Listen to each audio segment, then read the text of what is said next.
Hello friends, मेरे इस YouTube channel story FM में आपका स्वागत है। चलिए अब अपनी स्टोरी को सुनते हैं। Change your mind.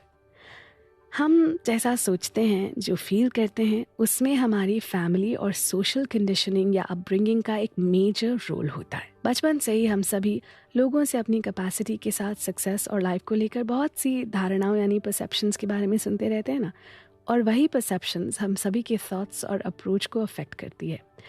कई बार हमारे लिए यही बिलीफ और फेथ बन जाता है। ऐसे में अगर हम परसेप्शंस को लेकर अवेयर नहीं हुए तो हम पर इसका नेगेटिव इफेक्ट पड़ सकता है और ये हमारे एफर्ट को कमज़ोर कर देता है।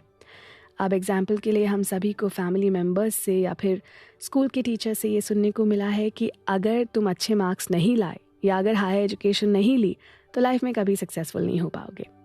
अगर कोई किसी नए फील्ड में जाना चाहता है या कुछ और नया या डिफरेंट करना चाहता है तो भी उसे सुनने को मिलता है कि जो कर रहे हो वो तो भाई बहुत रिस्की है। उस काम में सक्सेस को वही अचीव कर सकता है जिसके पास बहुत पैसा हो या बहुत टैलेंटेड हो। ऐसे में ना हम सभी के मन में ये आ जाता है कि हम तो सक्सेस के लिए बने ही नहीं है। हमारी फैमिली जो चाहती है हमें वही करना चाहिए।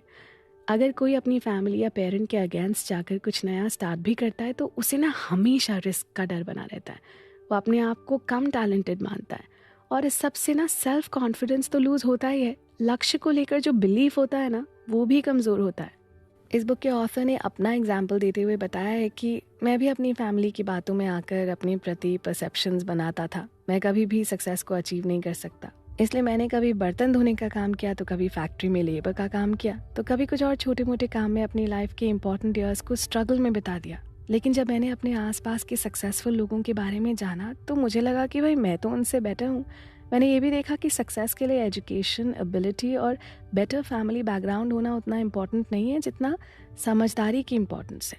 मेरे आसपास के बहुत सारे सक्सेसफुल लोगों से कहीं बेटर मेरी अंडरस्टैंडिंग थी, इसलिए सक्सेस और फेलियर को लेकर जो मेरा परसेप्शन था उसके अगेंस्ट होकर मैं सोचने लगा और इस तरह सोचने से मैं अपने आप को बहुत ज़्यादा चेंज कर सका। इसके बाद मैं अपनी लाइफ में जो कुछ अचीव करना चाहता था उसे अचीव करता चला गया।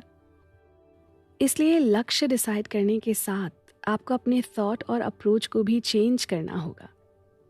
बहुत सारे फॉल्स परसेप्शन से खुद को मुक्त करना होगा और नए लक्ष्य के लिए नए थॉट और अप्रोच के साथ आगे बढ़ना होगा। इसके लिए आपको अपने वर्क और एक्शन को 2 भागों में डिवाइड करना होगा।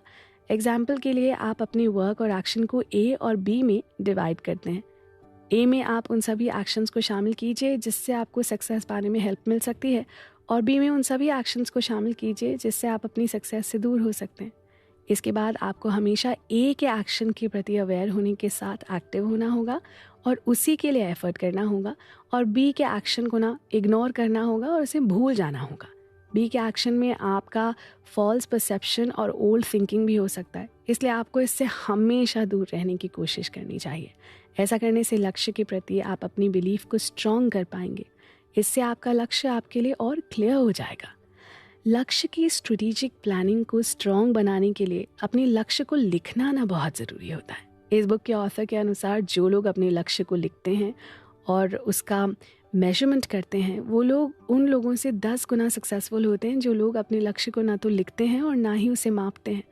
ऐसा करने से आप क्लियरली जान सकते हैं कि आप अपने लक्ष्य के कितने करीब पहुँचे हैं।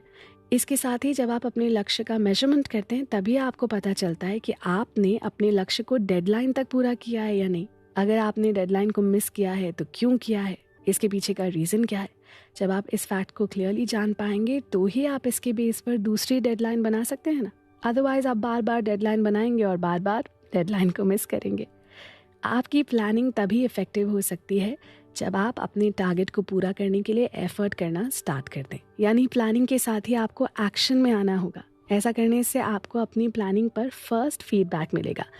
अब एग्जाम्पल के लिए आपने अपनी हेल्थ को ठीक करने का डिसीजन लिया है कि मैं डेली 10 किलोमीटर्स की रनिंग कर रहा हूँ, लेकिन नेक्स्ट डे जब आप रनिंग करने के लिए जाते हैं तो आपको पता चलता है कि आप तो 2 किलोमीटर्स भी रन नहीं कर पाते। जब आपको ये फीडबैक मिल जाता है तो आप अपनी एनर्जी बढ़ाने के लिए हेल्दी डाइट लेते हैं। इसके साथ आपने जो 10 किलोमीटर्स का लक्ष्य डिसाइड किया है उसको स्टेप्स में बांट देते हैं। यानी 1 मंथ तक आप 2 किलोमीटर्स रनिंग डिसाइड करते हैं, उसके बाद आप 2 किलोमीटर रनिंग को लेकर कंफर्टेबल हो जाते हैं तो नेक्स्ट मंथ 5 किलोमीटर्स रन करने के टारगेट को फिक्स कर लेते हैं और जब आप इसे अचीव कर लेते हैं तो फिर 10 किलोमीटर्स का लक्ष्य रखते हैं।